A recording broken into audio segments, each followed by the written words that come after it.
말 그대로 모두가 포기했습니다. 50도가 넘는 사막, 설계도 무용지물이 된 집안, 세계 최고 기술력이라던 나라들이 도망치듯 철수한 그곳. 그런데 단 한 나라, 한국만이 남았습니다. 됩니다. 해보겠습니다. 한 중년 남자의 짧은 대답으로 시작된 터널. 그 끝에 새겨진 건 설계도 아니고 기계도 아닌 대한민국이라는 이름이었습니다. 시청자분들의 귀한 1초.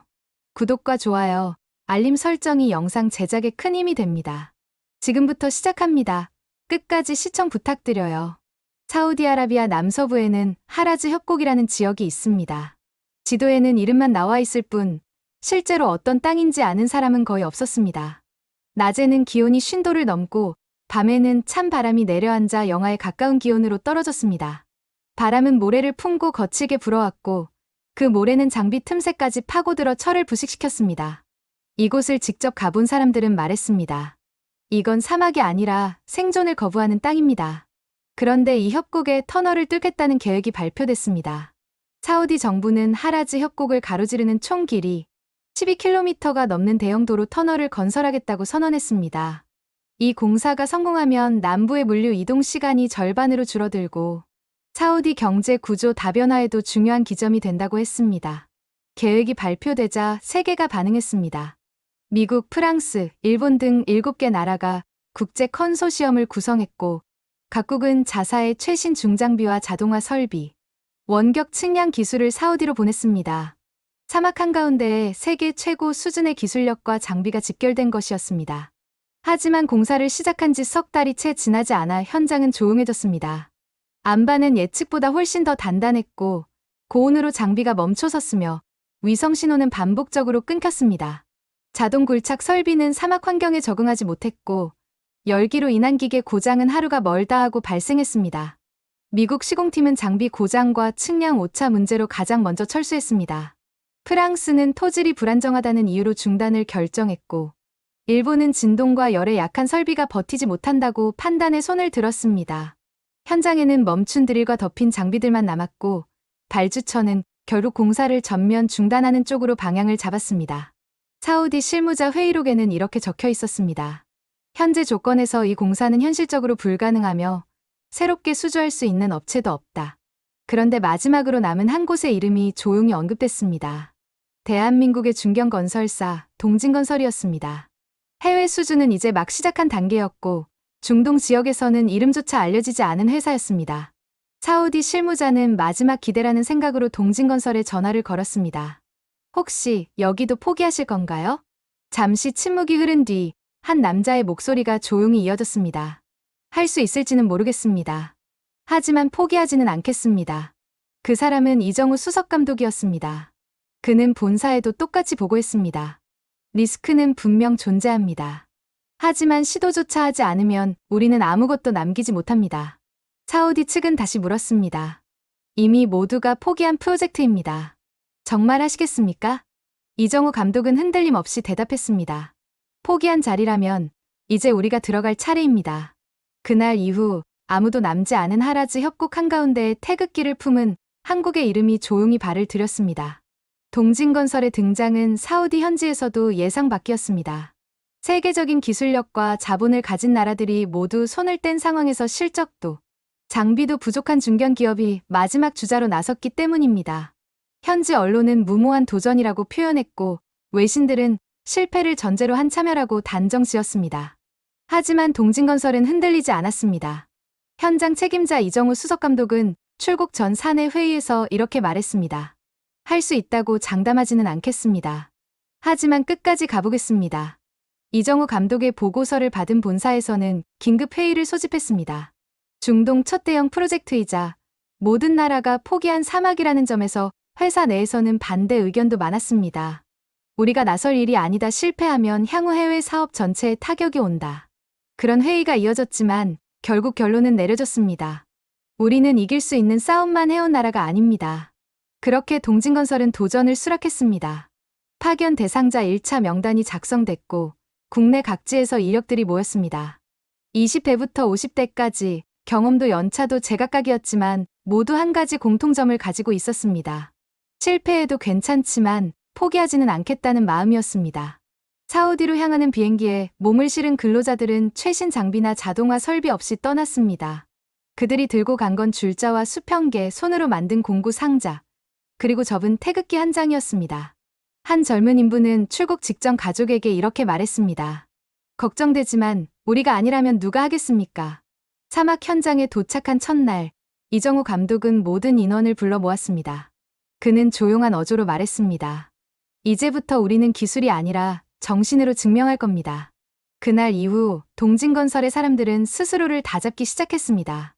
누군가는 헬멧 안쪽에 태극기 스티커를 붙였고, 누군가는 작업복 안주머니에 가족, 사진과 함께 조용히 접은 글귀를 넣었습니다. 끝날 때까지 해본다, 그건 명령이 아니라 그들 스스로 만든 다짐이었습니다. 며칠 후 외국인 작업자가 헬멧 속 태극기를 보고 물었습니다. 왜 그걸 붙인 거죠? 한 작업자가 웃으며 대답했습니다. 우리가 왜 여기 있는지를 잊지 않으려고요. 사막의 땀과 바람 속에서 그들은 대한민국이라는 이름을 조용히 새기고 있었습니다. 체감 온도 55도입니다. 사람 사는 곳이 아닙니다. 프랑스 장비 담당 기술자의 목소리엔 경악이 섞여 있었습니다. 사우디아라비아 하라즈 협곡.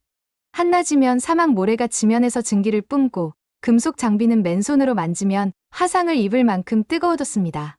중장비의 고무 벨트는 느슨해졌고 디젤 엔진조차 멈춰버렸습니다. 기술은 멈췄고 그 속에서 사람들만이 남았습니다. 이정우 수석감독은 회의를 소집했습니다. 모두의 얼굴은 붉게 타 있었고 몇몇은 코피를 멈추지 못하고 있었습니다. 그는 조용히 말했습니다. 이대로는 안 됩니다. 해지고 나서 작업합시다. 그날부터 한국팀은 하루 2번 작업했습니다. 오전 4시, 해가 뜨기 전 작업을 시작해 오전 9시 이전에 철수하고, 오후 6시 이후 다시 복귀해 자정까지 야간 작업을 진행했습니다. 이른바 그늘의 건설. 인부들은 헬멧 안에 얼음 타월을 넣었고, 작업복 안에는 알루미늄 포일을 덧대 몸을 식혔습니다. 사막 바람은 말라서 땀을 증발시켰고, 그 땀이 공구에 떨어지면 소금기 때문에 장비가 더 빨리 부식됐습니다. 한국에서 파견된 30대 현장 반장. 김태수는 장비 고장으로 구덩이에 갇힌 작업자들을 끌어올리며 손에 화상을 입었습니다. 그는 병원에 실려갔다가 사흘 만에 현장으로 돌아왔습니다. 괜찮으세요? 라는 질문에 그는 웃으며 말했습니다. 한국인들이 포기했다는 소리 듣고 싶지 않아서요. 이정우는 그를 말리지 못했습니다. 모두가 같은 마음이었기 때문입니다. 누군가는 물 대신 소금에 절인 오이로 수분을 보충했고, 또 누군가는 손바닥에 부채를 끼고 잠깐씩 공기 중 먼지를 털어냈습니다. 그렇게 땀으로 조인 작업 일지는 매일 채워졌습니다. 한 줄이 전투의 기록이었고, 사막 모래 위에 남은 발자국이 바로 한국인의 흔적이었습니다. 한 번은 현지 라디오에서 외신 리포터가 말했습니다. 그 나라 사람들 도대체 왜 그렇게까지 하나요? 현장 통역사가 이 말을 전하자 어느 한 인부가 천천히 고개를 들었습니다. 그는 입가에 걸린 마른 땀을 손등으로 닦으며 대답했습니다. 우리한테는요, 여기가 그냥 공사장이 아니라 기회입니다. 나라 이름 걸고 나왔으니까요. 사막의 열기보다 더 뜨거운 의지, 그곳에선 철이 아닌 사람이 움직이고 있었습니다. 그날은 아무도 말을 하지 않았습니다. 터널 안쪽 정확히 217m 지점에서 굉음이 터졌습니다. 쾅 하고 울린 뒤 한동안 아무 소리도 들리지 않았습니다. 그리고 작업장 천장이 무너졌습니다. 안반 붕괴. 이정우 감독이 악몽처럼 예상했던 최악의 시나리오였습니다. 한국팀이 시공한 20% 구간 가운데 가장 깊은 내부가 무너진 것입니다. 다친 사람은 없었지만 구조물은 심각하게 손상되었고 외신들은 이 소식을 놓치지 않았습니다. 결국 한국도 주저앉았다, 기술력 없는 나라가 무리한 시공을 강행한 데가. 언론은 빠르게 손가락질을 시작했고 한국 본사에는 투자자 항해 전화가 빗발쳤습니다. 동진건설 이사회는 긴급회의를 열었고 본국 정부도 압박을 가했습니다. 더는 안 됩니다. 사람 잃습니다. 철수하세요. 하지만 이정호는 철수라는 말을 입에 담지 않았습니다. 그는 손에 낀 장갑을 벗지도 않은 채로 본사에 영상 보고를 보냈습니다. 배경엔 먼지로 뒤덮인 암벽, 부서진 철골 프레임. 그의 얼굴은 지쳐 있었고 말투는 느렸습니다. 여기 무너지면 대한민국도 무너지는 겁니다. 그 한마디에 누구도 쉽게 말을 잇지 못했습니다. 그날 밤 회의는 끝나지 않았습니다. 현장 반장들은 삼삼오오 모여 조용히 이야기 나눴고 누군가 조용히 차고 있던 시계를 봤더니 말했습니다. 지금부터 그냥 우리 이름이 아니라 나라 이름으로 갑시다. 그날 밤 이후 모든 팀원은 형광색 조끼에 대한민국이라는 문구가 새겨진 야간 작업복을 입었습니다. 정식 작업복은 아니었지만 그들에게는 그 조끼 하나가 복귀의 맹세이자 실패하지 않겠다는 선언이었습니다. 복구는 어려웠습니다. 장비도 자재도 부족했고 날씨는 여전히 45도를 넘나들었습니다. 결국 반장들은 자비로 부품을 구매하기 시작했습니다. 중고 유압 실린더, 국내 재고 덤프, 심지어 고철 덩어리까지 끌어다 현장에서 조립했습니다. 본사는 반발했습니다. 무슨 수로 책임질 겁니까? 지금 이 공사 국가적 리스크입니다. 하지만 이정우는 무뚝뚝하게 말했습니다. 이 공사 지금은 기술로 못합니다. 정신으로 해야 합니다. 그날 밤 작업일지엔 이런 문장이 적혔습니다. 우리는 지금 기술이 아니라 정신으로 버티고 있다.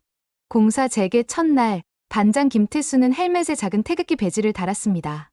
작업등을 켠 순간 그 배지는 흙먼지 사이에서도 선명하게 반짝였고 뒤따르던 청년 근로자 하나가 물었습니다. 형님, 이거 진짜 우리가 끝낼 수 있을까요? 김태수는 말없이 벽을 한번 쳐다보고 다시 공구를 들며 대답했습니다. 나도 모르겠다. 근데 우리한테 안 된다는 말 하지 마라. 죽음 같은 사막 협곡 속에서 그들의 손은 다시 벽을 파기 시작했습니다. 그들이 뚫고 있던 건 단단한 안반이 아니라 세계의 편견과 불신이었습니다. 공정률 30%를 넘긴 날, 외신 기자 한 명이 한국 시공팀에 이렇게 물었습니다. 도대체 어떻게 작업 위치를 잡는 겁니까? GPS도 안 되는 곳에서요. 정확한 질문이었다. 하라즈 협곡은 위성이 잘 잡히지 않는 지역이었다. 지형 자체가 V자 형태여서 GPS 오차는 수십 미터, 자동 측량 장비는 무용지물이었다. 미국과 일본 기술진이 초반에 철수한 이유도 이 때문이었다. 한국 팀은 정반대의 방식으로 접근했다. 수직을 잴 땐 줄자, 평형을 맞출 땐 수포자. 수치가 필요하면 수기로 계산했고 실제 벽면과의 거리, 측정은 인부들이 눈으로 보며 종이에 손으로 그려가며 측량했다. 그 방식은 1960년대 한국 건설 초창기의 그것과 다르지 않았다. 심지어 어느 외국 기술자가 이를 보고 농담처럼 말했다. 당신들은 21세기에 와서 20세기 방식으로 건설하는군요. 하지만 결과는 달랐다. 이정우 감독은 매일 새벽 작업이 끝난 후 수작업 도면을 확인했고 일일 시공 단면의 오차는 평균 2.3cm. 프랑스 시공팀의 고가 자동 장비보다 정확도는 더 높았다. 한 외신 기술 전문가는 보고서에 이렇게 적었다. 이건 기술이 아니다. 사람 자체가 기술이다. 노가다라는 단어로 치부되던 일들이 이 땅에서는 정밀공학의 이름으로 변하고 있었다. 무릎 꿇은 채 줄자를 재고 그 위에 석분을 뿌려가며 수평을 맞추던 작업자들. 그들의 몸이 도면이었고 그들의 손이 장비였다. 그리고 그 모든 기록은 현장 벽에 걸린 커다란 노트에 남겨졌다. 대한민국 제사작업일지. 인간 측량 기록.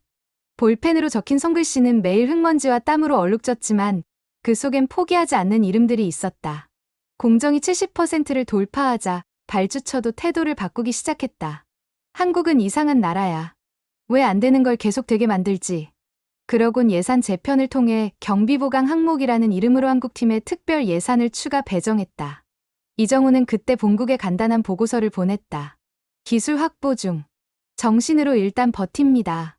그러자 서울 본사에서 돌아온 메일은 단 한 문장이었다. 버티십시오. 전 국민이 응원합니다. 그때부터였다. 작업장에는 한국에서 보내온 손편지들이 하나둘 도착하기 시작했다. 한 초등학생은 이렇게 적었다. 아저씨들 위험한 데서 일하신다면서요. 근데 저는 자랑스러워요. 왜냐면 한국이 지는 거 싫어요. 인부들은 그 손편지를 헬멧 안에 접어 넣었다. 땀과 먼지로 번진 글씨들이 매일 그들을 일으켜 세웠다. 기술이 없어서 포기한 게 아니었다. 기술이 없어도 끝까지 버텨야 했던 이유가 있었던 것이다. 마침내 터널 관통 D1점 공사 시작 후 417일째 되는 날이었다. 남은 작업은 단 하나. 반대편에서 파고 들어온 도로와의 연결, 정확히 1.2m. 이 마지막 구간을 맞추기 위해 팀은 일주일 전부터 측량을 반복했고 시공은 단 1cm의 오차도 허용되지 않았다. 한국 팀은 새벽 2시에 작업을 시작했다. 현장에선 모두 입을 다물었다. 불도 켜지 않았고 교대 구간엔 발자국 소리조차 삼켰다. 누군가는 두 손을 모았고 누군가는 벽을 가만히 어루만졌다. 이 순간을 기다려온 건 단지 작업자들만이 아니었다. 대한민국에서 보내온 실시간 중계 카메라가 좁은 통신망을 통해 본사 회의실에 연결되었고 현장에는 한국어로 쓰인 플래카드 하나가 조용히 걸렸다. 해냈습니다. 대한민국. 그런데 오전 4시 입구 쪽에서 조용한 움직임이 있었다. 김태수 반장이 작업복 안에서 조심스레 무언가를 꺼냈다. 그것은 작고 낡은 태극기였다. 손바닥만한 크기였지만 그 속에 담긴 무게는 사막 전체보다 무거워 보였다. 김태수는 동료들과 눈을 맞췄고 잠시 후 그는 입구 중앙에 못을 박고 태극기를 고정시켰다. 사막 바람이 깃발을 흔들자 옆에 있던 현지 감독관이 물었다. 그거 왜 거기다 꽂는 겁니까? 김태수는 땀으로 젖은 얼굴을 한번 훔치고 천천히 대답했다. 우리가 여기 있었다는 표시입니다. 그리고 이건 우리가 해냈다는 증거입니다. 마지막 드릴이 벽을 뚫는 순간 반대편에서 아주 작고 희미한 빛이 흘러들었다. 태양이 떠오르던 방향이었다. 그 빛은 콘크리트 틈 사이로 스며들어 사막 먼지를 뚫고 들어온 최초의 아침 햇살이었다. 이정우 감독은 그 자리에 무릎을 꿇었다. 손에 쥐고 있던 안전모가 떨어졌고 그의 흙먼지로 범벅된 얼굴에서 눈물이 흘렀다. 그는 울먹이며 조용히 중얼거렸다. 여기 이제 대한민국이 새겨졌습니다. 아무도 박수 치지 않았습니다. 누군가는 조용히 눈을 감았고 누군가는 땅에 무릎을 꿇었습니다. 그들은 터널을 뚫은 것이 아니라 자신들의 한계를 그리고 세계의 시선을 뚫어냈다는 걸 알았기 때문입니다. 현지 인부 중 한 명이 작업 일지를 넘겨보다 그 날짜 페이지에 한 문장을 적었습니다. 이 터널은 돌을 깎아 만든 것이 아니라 사람의 심장을 파고든 것이다. 그리고 그 위에 작은 태극기 스티커가 조용히 붙여졌습니다. 그날 이후 중동의 공기 자체가 달라졌습니다. 하라즈 협곡, 누구도 넘보지 못했던 그 죽음의 벽을 단 하나의 나라가 관통해냈다는 소식은 사우디 국영방송 메인 뉴스로 송출됐습니다. 한국, 하라즈 프로젝트 성공. 공정률 100%, 사망자 0 설계 오차 3cm 이내. 방송을 지켜보던 현지 시민들은 술렁였고 그날 저녁 기도 시간 이후 모스크 앞 광장에 선 사람들이 조용히 한국 국기를 꺼내 들었습니다. 누구도 시키지 않았지만 모두가 고개를 끄덕였습니다. 그들은 우리 땅을 가장 조심스럽게 통과한 이방인들이었다. 며칠 뒤 개통식이 열렸습니다. 터널 양쪽에 붉은 융단이 깔렸고 사막 바람을 막기 위해 대형 천막이 세워졌습니다. 양국의 관료들이 모였고 그 누구보다 현장 인부들이 앞줄에 앉았습니다. 그날의 주인공은 기술자가 아니었습니다. 땀을 흘린 사람들이었습니다. 사우디 건설청 고위 인사가 단상에 올랐습니다. 그는 조용히 고개를 숙이며 말했습니다. 우리는 이 터널을 계획했지만 이 터널을 완성시킨 건 한국입니다. 그리고 다음 말을 천천히 이어갔습니다. 이제 우리는 이 터널의 이름을 코리아 웨이라 부르기로 결정했습니다. 순간 자리에 앉아있던 한국 시공팀이 술렁였습니다. 코리아 웨이, 그 이름은 단지 길의 이름이 아니었습니다. 세상이 알지 못했던 방식, 끝까지 포기하지 않고 밀어붙인 정신, 그리고 손으로, 몸으로 일군 사람들의 길. 그것을 통째로 인정받는 순간이었습니다. 이정우 감독은 단상에 올랐습니다. 마이크 앞에 선 그는 짧게 인사하고 주머니에서 낡은 수첩을 꺼냈습니다. 그 속엔 사흘 전 마지막 시공일 밤 누군가가 적어놓은 말이 적혀 있었습니다. 우리는 땅을 뚫은 게 아니라 불신을 뚫었습니다. 그는 수첩을 덮고 말했습니다. 이 길은 그냥 터널이 아닙니다. 우리가 이곳에서 버텨낸 시간 그 자체입니다. 외신 기자들의 플래시가 쉴 새 없이 터졌고 현지 방송에선 생중계 자막 아래 한국건설 정신, 새로운 기준 되다라는 문구가 붙었습니다. 그 순간부터 세계 건설업계엔 새로운 용어가 등장했습니다. 한국식 복합시공 정신, 사람이 시스템을 이긴 구조 역량, 그리고 건설 노동을 다시 바라보는 시선까지 바뀌기 시작했습니다. 기술이 앞서는 나라가 아니라 사람이 중심이 되는 나라. 세상은 그때 처음으로 한국이라는 이름을 다시 적기 시작했습니다. 그리고 그 이름 옆에 이렇게 조용히 붙였습니다. 믿을 수 있는 나라. 이정우는 그날 이후 사우디를 떠나지 않았습니다. 계약은 끝났지만 그는 떠나지 않았습니다. 그는 말했습니다. 아직 정리되지 않은 이름들이 남아 있어서요. 그로부터 수십 년이 흘렀습니다. 그 터널은 지금도 사우디 남부의 주요 관통도로로 사용되고 있었고 매일 수백 대의 차량이 아무렇지 않게 그 구간을 지나갔습니다. 하지만 그 터널 벽면 한쪽에는 작은 석재 기념비가 남아 있었습니다. 거기엔 그날 그곳에 있었던 모든 한국인의 이름이 새겨져 있었습니다. 정확히 173명. 그중 일부는 지금도 건설 현장에 있고 일부는 이미 세상을 떠났으며 남은 몇몇은 조용히 고향으로 돌아가 농사를 짓거나 후배들을 가르치고 있었습니다. 그리고 이정호, 이제 70대 중반. 그는 매년 터널이 관통된 날 그 석재 앞에 섭니다. 누가 시킨 것도 요구한 것도 아닌데 그는 빠짐없이 태극기를 가슴에 품고 무릎을 꿇고 그 이름들을 바라봅니다. 올해도 마찬가지였습니다. 사막 바람은 여전히 거칠었고 모래먼지는 숨을 막히게 했지만 그는 천천히 입을 열었습니다. 그땐 우리가 어렸지. 기술도 부족하고 뭘 해도 남들보다 느리고 장비도 변변치 않았어. 그런데 말야 그 누구도 포기하질 않았어. 누가 우리한테 이걸 왜 하냐고 묻더라도 우린 그냥 이랬지. 우리는 시켜서 온 게 아닙니다. 하러 온 겁니다. 그는 말을 멈추고 고개를 숙였습니다. 기념비 아래에는 이름이 발에서 흐릿해진 사람들이 있었고 한 줄에는 이렇게 새겨져 있었습니다. 대한민국 땀으로 새긴 이름. 그는 입술을 앙다물며 조용히 말했습니다. 우린 그때 목숨 걸고 일했습니다. 누군가는 그걸 싸게 수주한 값싼 노동이라 부르겠지만 우린 그렇게 생각 안 했습니다. 우린 그걸 대한민국의 이름이라고 불렀습니다. 기념비 옆 작은 철제기대에 그가 꽂아둔 태극기가 또 한 번 모래바람을 타고 펄럭였습니다. 지금은 아무도 묻지 않습니다. 왜 한국이었냐고. 왜냐하면 그들은 해냈고 그 대답은 이미 터널 속에 영원히 새겨졌기 때문입니다. 어떤 나라는 기술로 터널을 뚫지만 이 나라는 사람의 의지로 지형을 바꿨습니다. 그렇게 한국은 협곡을 뚫은 것이 아니라 사람들의 인식을 뚫었습니다. 지형을 바꾼 것이 아니라 세계의 기준을 바꿨습니다. 그리고 그 이름은 지금도 사막 한복판에서 조용히 펄럭이고 있습니다. 태극기, 그 작은 천 조각이 여전히 이정호의 가슴을 울리고 있습니다. 그들은 죽음의 협곡에 길을 낸 것이 아니라 불가능이라는 말을 걷어냈습니다. 세계가 포기한 그곳에 단 하나, 한국의 이름이 남았습니다. 기술이 부족하다고, 장비가 낡았다고 누구도 믿지 않았지만 그들은 끝내 해냈습니다. 이 터널은 지금도 말없이 흐르고 있지만 그 속엔 땀과 눈물, 그리고 대한민국의 의지가 여전히 숨쉬고 있습니다. 구독자 여러분의 댓글과 감상은 또 다른 감동의 시작이 됩니다.